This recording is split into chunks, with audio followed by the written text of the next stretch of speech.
ఆకర్షించుకుంటే ఎవరు పైన సన్నిధికి రాదు. హల్లెలూయా, హల్లెలూయా.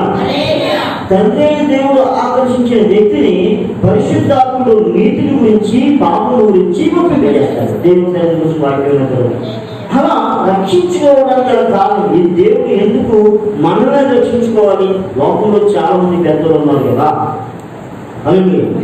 ఉదాహరణకి యేసు ప్రభు దినాల్లో శాస్త్రులు ఉన్నారు, పరిసయ్యులు ఉన్నారు, చాలా పెద్ద పెద్ద వాళ్ళు ఉన్నారు, మహాజ్ఞానులను చెప్పుకునే వాళ్ళు అనేకులు ఉన్నారు. వీళ్ళందరినీ యేసు ప్రభు వారు వదిలేసి, దేవుడు వదిలేసి ఎప్పుడో చేపలు పట్టుకునే వారిని పిలిచి, మా వెంబడి రండి, నేను మిమ్మల్ని మనుషుల పట్టు జాగ్రత్తగా చేస్తాను అని చెప్పడానికి కారణం అలాగే వీళ్ళకి ఏం చదువు ఉందండి, ఏ జ్ఞానం ఉందండి? ఎవరైనా అడిగి ఏం సమాధానం చెప్తారు వీళ్ళు అసలు? అదే కానీ ఏ చదువు, ఏ జ్ఞానము, ఏ తెలివితేటలో లేదు. వీరిని దేవుడు పిలిచి, నా వెంబడి రండి, నేను మిమ్మల్ని మనుషులు పట్టే జాగ్రత్తగా. ఏ గొప్పతనం అనేది దేవుడికి స్తోత్రం కలుగుతుందా? చదువు దేవుడు కలుగుతుంది. హల్లెలూయా, హల్లెలూయా. ఒక దాంట్లో చూసాం, పేతురు పిలిచి అడుగుతాం, నీకు దేవుడి గురించి ఏం చేసి నువ్వు అడిగితే ఆయన అంటే, నువ్వు వెళ్తున్నా ఎక్కడాలు? మేము మసాలెత్తు వాళ్ళ వేస్తవా అది కోపం చేస్తాం. వేస్తవాళ్ళైనా నువ్వు దేవుడి కోసం మాట్లాడుతున్నావు, చేపలు పట్టుకునేవాడా అందరికీ మాట్లాడతాడు.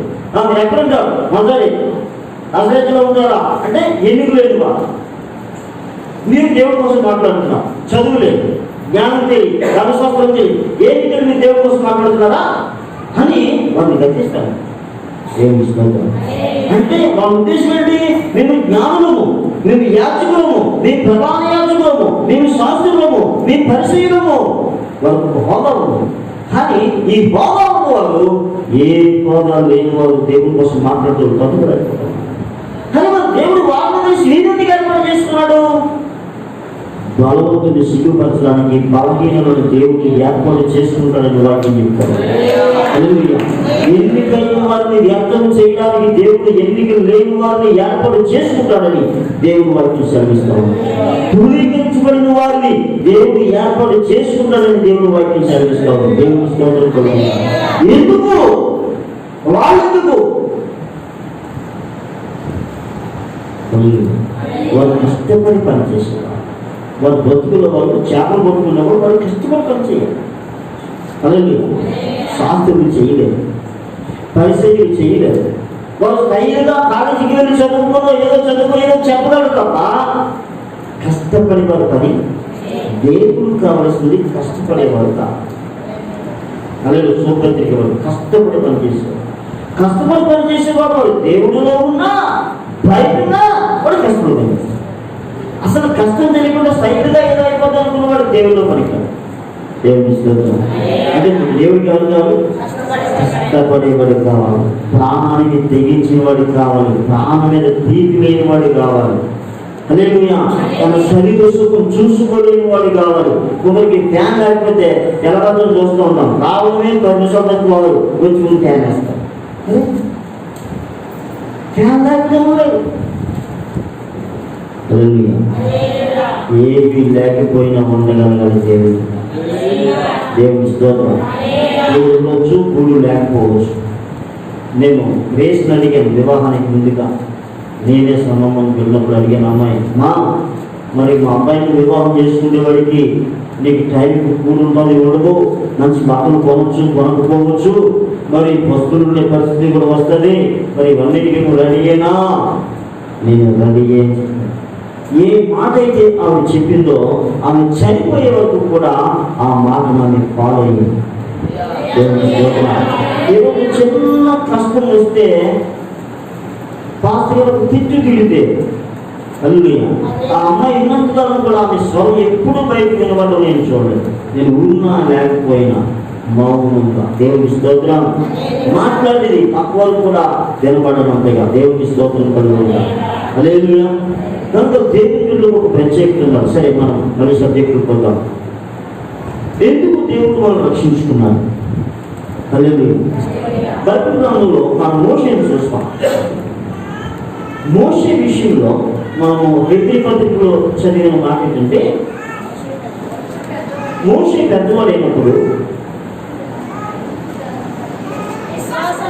విశ్వాసమును బట్టి ఐగుప్తు ధనము కంటే క్రీస్తు విషయమైన నింద గొప్ప భాగ్యము అని ఎంచుకొని అల్పకాలము పాపభోగమును అనుభవించడం కంటే దేవుని ప్రజలకు శ్రమ అనుభవించడం లేదని యోచించి పరమ కుమార్తెకు కుమారులను అని అనిపించుకున్నకు ఒప్పుకొనలేదు. అదేగా ప్రతిఫలముగా పొందుకోవు బహుమానమునందు దృష్టి ఉంచెను, లక్ష్యం ఉంచెను. దేవుని స్తోత్రం. హల్లెలూయా. ఈ మాట మోషేకి 1700 సంవత్సరాల తర్వాత రాయబడిన మాట. మోషే కాలానికి 1700 సంవత్సరాల తర్వాత ఎబ్రీ గ్రంథకర్త ఈ మాట రాశాడు. ఎప్పుడో 1700 సంవత్సరాల క్రిందట ఉన్న మోషే గురించి ఆయన రాశాడు. అయితే ఇక్కడ నేను ఒక మాట అడుగుతాను. మోషే దేవుడు ఎందుకు నీటిలోంచి బయటకు తీసాడు? ఆ దినాలు అందరూ చనిపోతా ఉన్నారు కదా. ఫిబ్రవరిలో పుట్టిన ప్రతి వారిని చంపమని బలం ఆజ్ఞించాడు కదా. ప్రతి వారిని చంపేస్తున్న దినాలు కదా అది. ఆ దినాలలో మోషే తల్లి మోషేను 3 నెలలు చాలా భద్రంగా దాసి ఇక దాయలేక నీటిలో విడిచిపెట్టింది. విడిచిపెట్టినప్పటికీ కూడా ఈ బిడ్డకు ఏది జరగకూడదని మేము ప్రార్థన చేసుకుంటూ ఆ బిడ్డ వెనకాల వాళ్ళ అర్థం పంపించింది. చూడరా ఈ బిడ్డగా ఏమవుతుందో అని తల్లి ఎంతో బాధ్యత తీసుకుంది. దేవుడు చూస్తే ఈ బిడ్డ ఎక్కడికి వచ్చాడంటే పరో కుమార్తె యొక్క ఆమె ఎక్కడైతే స్నానం చేయబడతా ఉందో అక్కడికి వచ్చిన తర్వాత ఆ బిడ్డను వాళ్ళు తీసుకున్నారు. ఓకే, దాని విషయం. ఇప్పుడు మోషే తర్వాత తన కుటుంబ విషయం తెలిసింది. తన స్థితి ఏంటి, తన పరిస్థితి ఏంటి, అతను ఎదిగితే తల్లి పాలతో పెంచబడ్డాడు కనుక తల్లి పాలతో పెంచబడ్డాడు. అది పరో కుటుంబానికి తెలియదు. కానీ ఉప్పు పాలతో పెంచబడిన మోషే పెద్దవాడైన తర్వాత ఆయన ఒక ఐడియా వచ్చింది. నేను నా ప్రజలను రక్షించడానికి నేను పుట్టాను అనే విషయం అర్థమైంది. మంచిది. మనం కూడా బాప్తిసం పొందినప్పుడు రక్షించబడినప్పుడు మనం కూడా అనుకుంటాం, నేను అనేకులు నా ఫ్రెండ్స్ అందరికీ నేను సువార్త చెప్పాలి అనుకుంటాం. కానీ ఇది ఎలాంటి నిర్ణయం? తాత్కాలికమైన నిర్ణయమా, లేకపోతే తీర్పు కలిగిన నిర్ణయమా? తాత్కాలిక నిర్ణయం అంటే ఉద్యమం అప్పుడే వస్తుంది, మళ్ళీ 2 రోజులు చెప్పిన చదవదు. అలాగే మోషేకి వచ్చిన నిర్ణయం కూడా అంటే మోషేకి వచ్చిన నిర్ణయం కూడా అలాంటిది. ఎలాంటి నిర్ణయం?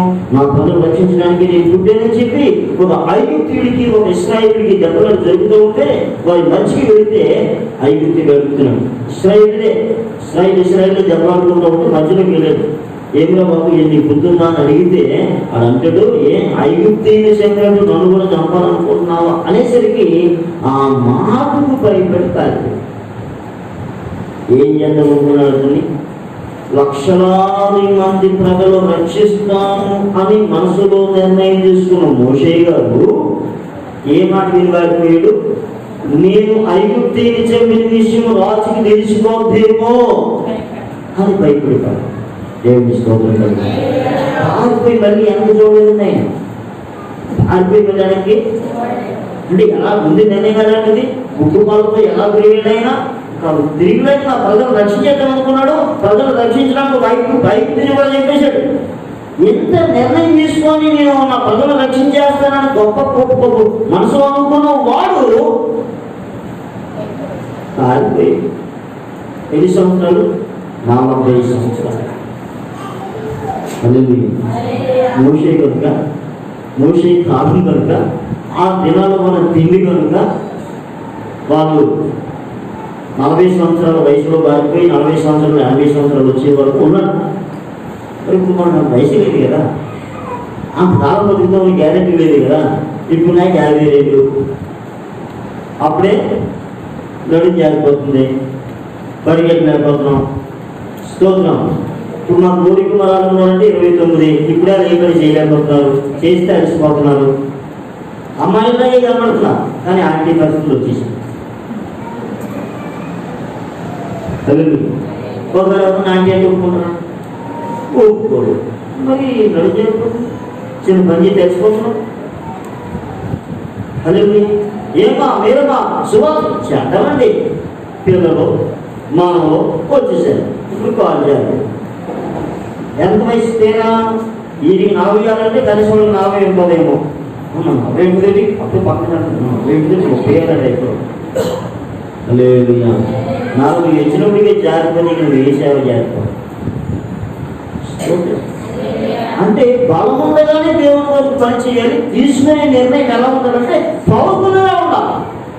హల్లెలూయా హల్లెలూయా హల్లెలూయా.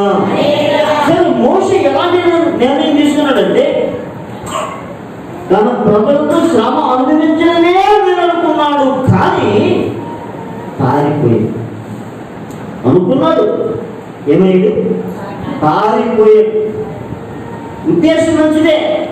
ఐగుప్తు ధర్మం కంటే, ఐగుప్తు సుఖాల కంటే నా ప్రజలతో నేను బాధగా అనుభవిస్తాను.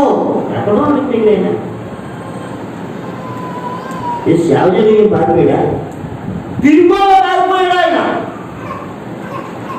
ఐగుప్తు ఓకే, కానీ ఎందుకెళ్ళాము మోసే చేతగా. మనతో చాలాసార్లు నిర్ణయం తీసేసుకుంటాం దేవుడు. ఏం చేస్తావు? నువ్వు తీసుకున్న నిర్ణయం నువ్వు కట్టుబడ్డావా? నిర్ణయం తీసుకున్న తర్వాత శ్రమలు వస్తాయి, నిందలు వస్తాయి, అవమానాలు వస్తాయి, వ్యతిరేకతలు వస్తాయి. ఏమండి దేవుని సేవ అంటే పొరపాటు కాదండి. అసలు నన్ను తెచ్చుకున్నాడు ఎవరు చెప్పండి? అసలు నన్ను తెచ్చుకుంటా ఉన్నవాడు ఎవరైనా ఉందని చూపించండి. హల్లెలూయా హల్లెలూయా. 100 గొర్రెలు ఒక్కొక్క గొర్రె అవసరం ఒక్కొక్కలా ఉంది. 100 మేకలు ఒక్కొక్క మేక అవసరం ఒక్కొక్కలా. గొర్రెలు మేకలు కలిసేది దేవుని ఇస్తారు. హల్లెలూయా హల్లెలూయా. ఎవరు అర్థం చేసుకుంటారు? ఎవరు పడతారు? ఇండివిజువల్ ఆలోచిస్తారు తప్ప కాపర్ని అర్థం చేసుకునేది ఎవరు కూడా ఉండదు. దేవుని స్తోత్రం. కనుక ఇది కష్టమైన పనే, కానీ దీనికి ఏముండాలంటే తెగిపోకుండా, నిందలు పడే దమ్ముండా, అవమానం భరించే దమ్ముండా. నేను నిరూపించేసుకున్నాను, నీతి మందిని అనుకునే పరిస్థితి రాదు. అన్నిసార్లు నిరూపించుకోలేదు. కానీ మోషే అసలు ఎందుకు రక్షింపబడ్డాడు ఆయన ఆలోచన చేయాలి. నేను ఎలా పారిపోతున్నానండి, అందరూ ఐగుప్తులను చంపేమని ఆజ్ఞించిన ఆ దినాలలో నన్ను కూడా ఆ పిట్లో వదిలేసినప్పుడు ఎందుకు దేవాలయం నన్ను బ్రతికించేవని ఒక నిర్ణయం కనుక ఆయన మైండ్ లో ఉంటే ఇశ్రాయేలీయులు 430 సంవత్సరాల అక్కడ 400 సంవత్సరాల తర్వాత వచ్చేసింది. ఎందుకు లేట్ అయిందిరా అంటే ఇతను ఆలోచనలు తేడా వచ్చింది. ఈ రోజు యేసుక్రీస్తు ప్రభువుని రక్షకుడుగా అంగీకరించిన మనము నువ్వు ఎందుకు రక్షించబడ్డావు? అసలు నువ్వు ఎందుకు బాప్తిసం తీసుకున్నావు? ఎందుకు దేవుడికి పరిశుద్ధాత్మ ఇచ్చాడు? లోకంలో అనేకులకు లేదే, అనేక మంది దైవజనులు పరిశుద్ధాత్మను పొందలేదే, కానీ దేవుడికి పరిశుద్ధాత్మ ఇస్తే ఎందుకు ఇచ్చేందుకు ఆలోచించేవి ఎక్కడైనా? అసలు నా పట్ల దేవాన్ని ఉద్దేశం ఏంటో ఎప్పుడైనా ఆలోచన చేసాము మనం? హల్లెలూయా. ఆనాడు మోషే ఆలోచన చేయలేదు, ఈరోజు మనం కూడా ఆలోచన చేయలేదు. అందుకే ఎక్కడ వేసిన బొంగలు అక్కడే ఉన్నట్లుగా, గొర్రెకి బెదురుతో అన్నట్లుగా మన జీవితాల్లో. హల్లెలూయా. దేవుడు చెప్తా ఉన్నారు, మీరు ఫలించి అభివృద్ధి పొంది విస్తరించి భూమిని నిర్మించండి. దేవుడు పడుకోకున్నా ఆత్మలతో దేవుని మందిరంలో ఒంటరిగా వచ్చిన మనము కనీసం మన జీవిత కాలంలో వచ్చిన 1 సంవత్సరంలో కనీసం 3-4 దేవుని సన్నిధానానికి తీసుకుని రాగలగాలి. కనీసం 3-4, కనీసం ఒకరు తెచ్చామా అంటే నీ సాక్ష్యం ఎక్కడ లేదు. మన సాక్ష్యం మన ఇంట్లోనే లేదు, మన వీధిలో మనకి సాక్ష్యం లేదు అంటే నువ్వు ఎందుకు రక్షించబడ్డావో నీకు అర్థము. నువ్వు ఎందుకు రక్షించబడ్డావు నీకు అర్థమైనట్లయితే నీ కుటుంబాన్ని రక్షించుకునేవాడు, నీ సహోదరులను నీవు రక్షించుకునేవాడు, నీతో పనిచేసే వాళ్ళు నువ్వు రక్షించుకునేవాడు. ఏమిటి ఇతరులకు సువార్త చెప్పాలంటే మనం పాస్టర్ గారు కానక్కర్లేదు, సువార్తకుడు కానక్కర్లేదు. ఎవరు ఏ పని చేసినా ఆ పనిలో వారు సాక్షులు. నాకు తెలిసిన ఒక ఆటో అయిన ఉన్నాడు. ఆటో అయినా ఒక షెడ్ వేసాడు, మందిరం వేసిన తర్వాత మమ్మల్ని ఓపెనింగ్ పిలిచాడు. ఓపెనింగ్ వెళ్ళాను. నేను అడిగాను, బ్రదర్ ఏంటి అసలు నీ దర్శనం ఏంటని అడిగాను. ఆయన చెప్పాడు, అయ్యా మేము కొందరు జనాంగాన్ని ప్రతి వారం కూడా మందిరానికి తీసుకుని వెళ్ళేవాడు. ఆటోలో ఎలా తీసుకుని ఫ్రీగా తీసుకుని వెళ్ళేవాడు. ఆయన సేవ ఏంటంటే ఫ్రీగా జనాలు తీసుకున్నాడు, ఆయన కొట్టించుకునేవాడు, మందిరానికి తీసుకుని వెళ్ళేవాడు. దేవునికి స్తోత్రం. అలా వెళ్తున్న దేవుడు ఆయనతో మాట్లాడిన తర్వాత నేనే దేవుని సేవ చేస్తాను నిర్ణయించుకొని ఏ మందిరానికి అతను వెళ్తా ఉన్నాడో ఆ మందిర పాస్టర్ గారికి తన ఉద్దేశం చెప్తే దేవుని సేవ చేయని ఆశీర్వదించాడు. ఆయన సేవ చేస్తాడు, ఆయన మొదటి గట్టి సేవ చేస్తాడు. దేవునికి స్తోత్రం. ఆయన పనేంటి? Auto driver. నేను ఆటో డ్రైవర్ అంటున్నాడు ఆయన. మేము దేవుని సేవ చేయాలనుకున్నా అంటే దేవుడు మన నమ్మకత్వాన్ని చూస్తాం. హల్లెలూయా. లోకంలో ఉన్న వారికి మనకి ఏముండాలి? డిఫరెన్స్ ఉండాలి. హల్లెలూయా. ఆ డిఫరెన్స్ మనలో లేకపోతే ఇక మనం ఎలా ఆకర్షించబడతాం? ఎవరు మన మాట వింటాడు? దేవునికి స్తోత్రం కలుగుతాడు. హల్లెలూయా. హల్లెలూయా. బస్సులో ఉన్న డ్రైవర్ కానీ కండక్టర్ కానీ ఈజీగా సుమారు చేయొచ్చు. సింపుల్గా ఒక మాట చెప్తాను. యేసు రక్షించను, స్వస్థపరచును, శ్రద్ధ వహించను. ఒక స్టిక్కర్ బస్సు మీద అందించాం. చాలా చోట్ల వాళ్ళు దేవుడి ఫోటోలు ఉన్నాయి. ఆ ఫోటోలో ఎవరైనా దండం పెట్టుకుని పెట్టుకోవచ్చేమో, కానీ ఈ మాట మనం పట్టుకున్నాం. దేవుని స్తోత్రం. ఈ మాట మనం ఏం చేస్తాం? లోపల పట్టుకుంటాం. దేవుని స్తోత్రం కలుగుతాం. హల్లెలూయా. హల్లెలూయా. ఉదాహరణకి ఒక మాట యేసు శ్రద్ధ వహించును అనే మాట మన చర్చలో ఉన్న సహోదరు జ్యోతికి నార్మల్ డెలివరీ ఇచ్చింది. ఏ మాట? యేసు శ్రద్ధ వహించును అనే మాట. అదే ఎస్. ఏ మాట ఎవరిని ఎలా పడుతుందో తెలియదు. అద్భుతాలు చేస్తారు. దేవుని హల్లెలూయా. బాధలో ఉన్నవాళ్ళు బాధ తిరిగేవాళ్ళు వాళ్ళు కూడా సువార్త చేయొచ్చు. దేవుని స్తోత్రం. ఆటలో ఉన్నవాళ్ళు సువార్త చేయొచ్చు. ఎక్కడికి వెళ్ళినా కూడా. ఒకసారి ఒక దైవజనుడు కొరియా వెళ్ళాడు. అసలు కొరియా వాళ్ళందరూ కూడా ప్రభువుని ఎందుకు అంగీకరిస్తున్నారు కొరియా వెళ్తే ఆ కొరియాలో ఆయన చూసిన విషయం ఏంటంటే ఆయన ఫ్లైట్ దిగుతూ ఉంటే air hostess ladies excuse me please అని కొన్ని దేవుని చూస్తే జీసస్ వచ్చు. అక్కడి నుంచి ఆయన ఒక ట్యాక్సీకి వెళ్ళిట. ట్యాక్సీ దిగిపెట్టేటప్పుడు ఎక్స్క్యూజ్ మీ ప్లీజ్ నవ్వుతో కాపాడుకుంటాడు. జీసస్ వచ్చు. అక్కడి నుంచి ఆయన లాడ్జీకి వెళ్తే లాడ్జీలో ఆయన వచ్చేసుకున్న తర్వాత ప్లీజ్ ఎక్స్క్యూజ్ మీ ప్లీజ్ అక్కడ కాపాడు. అంటే ఎక్కడికి వెళ్ళినప్పుడు ఏమవుతుందో ఉంది? కోడిజీవులు నిండిపోయి కాపాడు. చివరికి లాడ్జీ నుంచి బయటకు వచ్చినప్పుడు కూడా పబ్లిక్ వెళ్ళినప్పుడు హోటల్ బయటకు వచ్చినప్పుడు ప్లీజ్ ఎక్స్క్యూజ్ మీ ఒక ఇంతమంది క్రైస్తవులు ఎలా మారిందంటే ఆ అమ్మాయికే వాళ్ళు పట్టుకున్న కరపత్రాలు ప్రాంతంతో నింపబడిన కరపత్రం. దేవునికి స్తోత్రం. కరపత్రం వేళపరం కాదు, అది ఎవరిని ఎలా రక్షిస్తుందో తెలియదు. దేవునికి స్తోత్రం కలుగుతుంది. హల్లెలూయా. హల్లెలూయా. స్టాఫ్ నర్సులు వైద్య డిపార్ట్మెంట్. ఇప్పుడు మన పక్కన డాక్టర్ గారు ఉన్నారు, ఎవరైనా విజయబాబు గారు ఉన్నారు. విజయబాబు గారు హాస్పిటల్లో పెడితే ఆ రూమ్ ఏముంటుందంటే నిన్ను స్వస్థపరచు యెహోవాను నేను. ఎక్కడ చూసినా ఈ మాట కనబడుతూ ఉంటుంది. అంటే ఆయన వైద్యం చేస్తూ ఉన్నాడు, కానీ ఆయన యేసుని ప్రకటిస్తాడు. హాస్పిటల్ వచ్చిన వాళ్ళకి ఒక మందిరం, ఒక ప్రార్థన స్థలం ఏర్పాటు చేసాడు ఆయన. ఆయన డాక్టర్ బోర్డు డబ్బులు వస్తాయి ఆయనకి. ఇదెందుకంటే ఆయనకి ఆయన బాధ్యత, రక్షింపబడిన ఆయన బాధ్యత. దేవునికి స్తోత్రం కలుగుతుంది. హల్లెలూయా. మనం ఎప్పుడైనా మనతో ఉన్నవాళ్ళు సువార్త చెప్పాము. నేను వెళ్ళిపోయేటప్పుడు సింగిల్గా బండి మీద వెళ్ళిపోయేటప్పుడు ఎవరైనా లిఫ్ట్ అడిగితే ఆనందంగా ఇస్తాను. ఇక్కడ ప్రజలు ఎక్కడున్నా ఏంటి సంగతిని మాట్లాడిన తర్వాత ఎప్పుడైనా ఏసుప్రభు గురించి విన్నావా? అడిగి ఎక్కించాడు రాజుబాబు వెళ్ళేవాడైనా సరే అడిగి సువార్త వెళ్తాడు. హల్లెలూయా. హల్లెలూయా. అది నా డ్యూటీ. నా డ్యూటీ కాదు, రక్షింపబడిన ప్రతి వారు చేసే పని. దేవుని స్తోత్రం. అంటే మనం ఎప్పుడు కూడా మన మాటల ద్వారా, మన ప్రవర్తన ద్వారా, మన చూపు ద్వారా ఇతరులను ఆకర్షించే విధంగా, అంటే మా మీద ఆకర్షించడం కాదు, దేవుడి తరపున వారు తిరిగే విధంగా, దేవుడు వారిని ప్రేమిస్తున్నాడనే విషయం వారు తెలుసుకునే విధంగా మన ప్రవర్తన ఉండాలి. దేవుని స్తోత్రం. హల్లెలూయా. హల్లెలూయా. మనం ఏదైనా ఒక షాప్లో ఉన్నామా, ఒక చిన్న స్టిక్కర్ పెట్టండి, గోల్డ్ అంతా మాట. హల్లెలూయా. హల్లెలూయా. మన సంతోష్ గారు ఉన్నాడు. సంతోష్ గారు దుకాణం దగ్గర ఒక వాక్యం ఉంటుంది కదా, యేసు రక్షించును, స్వస్థపరచును ఉంటాడు. వచ్చిన ప్రతి వాడు చదువుతూ ఉంటాడు. ఆ మాట ఎప్పుడు ఉపయోగపడుతుంది వాడికి. వ్రాయబడిన మాట దాన్ని లాగోస్ అంటారు. అది నిష్ఫలము కానేరదు.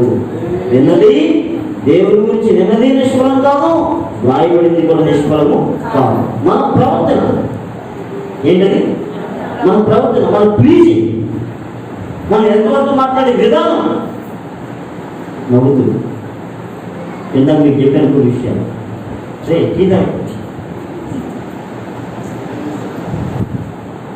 ఎందుకు జరగలేదు పదండి సంతోషం తీస్తే పోతాం, నాకు వస్తుంది తీస్తా అదేం చెప్పదు అంతే. అడ్డీ కొట్టు అవ్వకూడదు కోపం చెప్పి ఇంకేమన్నారు స్తోత్రాలు అంటే ఏముండాలి? మన మాటలో, మన చూపులో, మన నడవడిలో ఏముండాలి? సేవ చేసే ఉద్దేశం ఉండాలి, సువార్త చెప్పే ఉద్దేశం ఉండాలి, అందులో నమ్రత ఉండాలి, మర్యాద ఉండాలి. దేవుడు నేను రక్షించుకొని ఇతరులను రక్షించడానికి, నువ్వు ఇతరులను రక్షించేవాడిగా రక్షించేదానిగా లేకపోతే నువ్వు డమ్మీ క్యాండిడేట్. ఇది candidate dummy candidate. Dummy candidate అంటే ఇది కలర్దాలు సభ్యులు కలర్దాలు పెడతాడు, అస్సుగా పేరుస్తుంది. ఈ కలర్దాలు కోన నీకు ఎవరైనా తీసుకుని పెట్టుకుంటే ఏమీ కాదు, ఎందుకంటే ఈ ప్లాస్టిక్ గ్లాస్ అప్పుడు ఏం నీకు నచ్చితే అందులో గ్లాసులు సెట్ చేస్తాడు. అలాగే మరి కలర్దాలు బాగా ఉన్నాయి డమ్మీ. అలాగే ఒకవేళ నువ్వు డమ్మీ క్యాండిడేట్గా ఉన్నావేమో, మనం డమ్మీ క్యాండిడేట్గా ఉన్నామేమో, మనం కాలేజీకి వెళ్ళినా పనికి వెళ్ళినా హల్లెలూయా హల్లెలూయా. ఎవరు ఏ పనిలో ఉన్నా, కాకి పని చేసేవారు కదా, అక్కడ ప్రభుత్వం పనిచేసి దేవునికి స్తోత్రం హల్లెలూయా హల్లెలూయా. ఏమి లేదు, అక్కడ స్లాబ్ వేస్తా ఉన్నాం, సెంట్రింగ్ పని శ్రీబాబు ఉన్నాడు, అలా ఎవరు చెప్తారు ప్రభుత్వం కొట్టాలని మనం అంటాం. ఒక నమ్మకం వేసి మీరు చేయమండి అక్కడ మేము వేసుకుని నమ్ముతున్నాం. ఈ మాట మనం పడుకుంటాం. దేవునికి స్తోత్రం హల్లెలూయా. నువ్వు ఎవరంటే యువర్ సో స్పెషల్, నువ్వు ఒక ప్రత్యేకమైన వ్యక్తివి. అందుకే దేవుడు నీకు ఆత్మనిచ్చాడు, అందరిలో కలిసిపోయేవాడిని కాదు. హల్లెలూయా. కనుక మనం ఎందుకు రక్షించబడ్డామన్న విషయాన్ని ఈ రాత్రి మీరు ప్రశ్నించుకోండి. నువ్వు డమ్మీ క్యాండిడేట్గా ఉన్నావా, ఇతరులకు మాదిరికరంగా ఉన్నావా? మాదిరికరంగా లేకపోతే ఈ రాత్రి ప్రభుత్వం అడిగింది, ప్రభువా నేను డమ్మీ క్యాండిడేట్గా ఉన్నాను. మరొక విషయం చెప్పి ముగిస్తాను. ఎవరైనా మందిరంలో నుంచి బయటకు వెళ్ళిపోయి ఏదో తప్పు చేశారు, తప్పు చేయడం మానవ సాక్ష్యం, తప్పు చేయడం నీతిమంతులు ఒక్కరు కూడా లేదు. వాళ్ళు తప్పు చేశారు కదా అని వాళ్ళు ఏదైతే చూపించకంటే ఏం చేయాలి? ప్రేమతో నీకోసం పాస్టర్ గారు చెప్తాను రా, పాస్టర్ గారు చెప్పి అది కాదు, ప్రేమతో మనం చెప్పాలి తప్పనిసరి. కానీ ఎలా సరి చేయాలి? ఎవరైతే తగ్గిపోకుండా ఉన్నవాడు పేరు తగ్గిపోయాడండి, తోమ తగ్గిపోయాడండి. తోమ తగ్గిపోయేదా? ఆయన గాయాల్లో వేరుపెట్టి చూస్తేగా నేను వదిలేశాడు ప్రభు గారు. పేరు వదిలేశాడు ప్రభు గారు. క్షమాపణ పశ్చాత్తాపం కలిగిన ప్రతి వారిని కూడా ఆయన సేవిస్తా ఉన్నాడు. అయితే మనకి ఏం కలగాలి? పశ్చాత్తాపం కలగాలి. దేవుని స్తోత్రం కలుగుతుంది. తప్పు చేసిన మన జీవితంలో నేను చేయకపోయాను, నేను కావాలి అని అందరూ ఎంతగా చూస్తారు, మార్గానికి పోతాం. ఎవరు చూస్తారు ఎంతగా? ఎవడో నీటి పొందుతున్నాడు కూడా చూడు. క్షమాపణ దేవుని దగ్గర పొందితే దేవుడు మనం అంగీకరిస్తే మనం ఎవరు చూసిన సౌకర్యంగా ఉంటుంది. దేవుని స్తోత్రం. కనుక ఎవరైనా తగ్గిపోతే వాళ్ళు మనం ఏం చేయలేదు. జరుగుతుంది కదా, రండి కదా, పర్లేదు, సైతలా రామ్మా, ఏం పర్లేదు చెప్పాలి. దేవుడికి క్షమాపణ పొందు. మనుషులు ఎవరమ్మా దేవుడికి క్షమాపణ పొందు అని చెప్పాలి. నేను మా యాభై కాల చెప్పింది పాస్టర్, అయ్యా నాకు కాల వచ్చింది చెప్తున్నాను. ఒక ఆవిడ ఒంటి మీద బట్టలు ఏమన్నా చచ్చిపోయిందండి. ఎలా చెప్పిందంటే చచ్చిపోయింది, ఒంటి బట్టలు లేవని రక్షణ కోల్పోయింది అన్నాడే. మనం ఏం చేయగలం? ఏమైంది? రక్షణ కోల్పోయింది.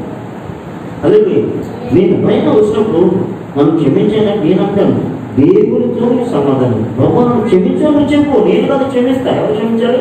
ప్రభు నేను క్షమిస్తే చాలు, ఇంకేం అర్థం లేదు. దైన్యాలుగా నా పనదే. అలాగే నేను ప్రభు దగ్గర క్షమాపణ పొందాలంటే మాత్రం ఇంక నువ్వు అయిపోయినట్టే. దేవుని స్తోత్రం. క్షమించే దేవుడు అనుకున్నాను.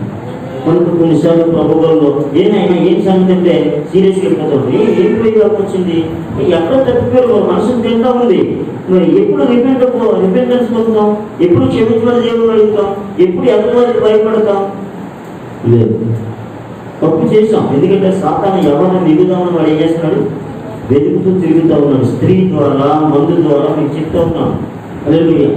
స్త్రీ ద్వారా పడిపోయిన వాళ్ళు చాలా మంది దైవులు కూడా ఉన్నారు. మందు ద్వారా పడిపోయిన వాళ్ళు కూడా చాలా మంది ఉన్నారు. యేసు గురియ పిల్లను నేను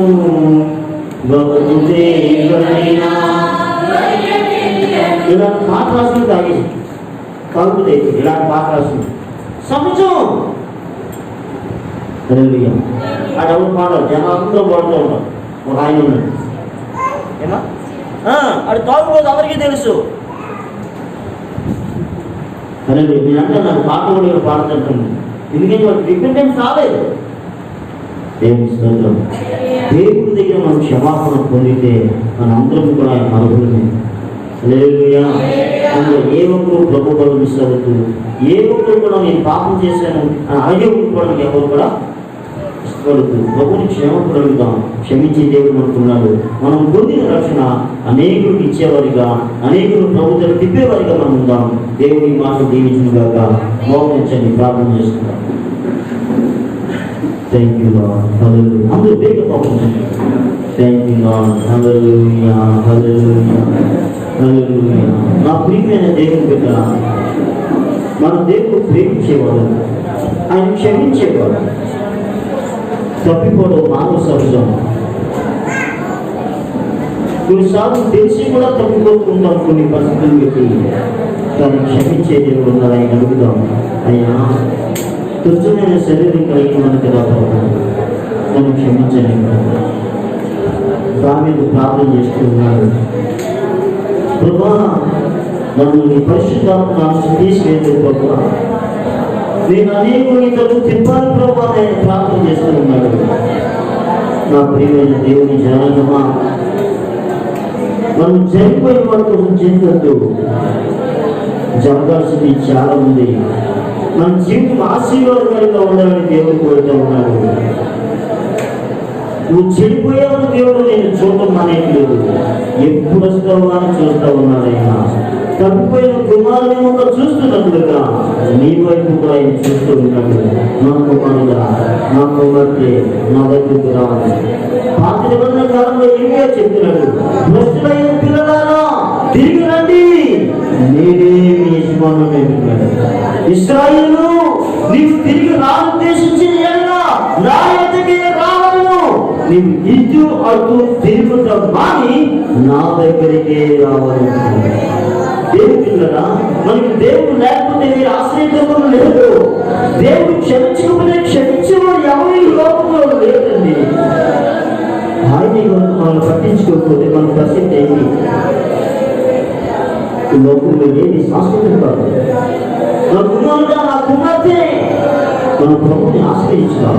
మనం ప్రభు భావం పట్టుకుందాం. అయ్యా నన్ను వాడుకుంటాయా, నన్ను రక్షించుకున్న కారణం చెప్పండియా. నువ్వు ఏ పనిలో ఉన్నా కానీ నువ్వు దేవుని కొరకు పని చేయాలి. నువ్వు ఏ పనిలో ఉన్నా దేవుని కొరకు పని చేయాలి.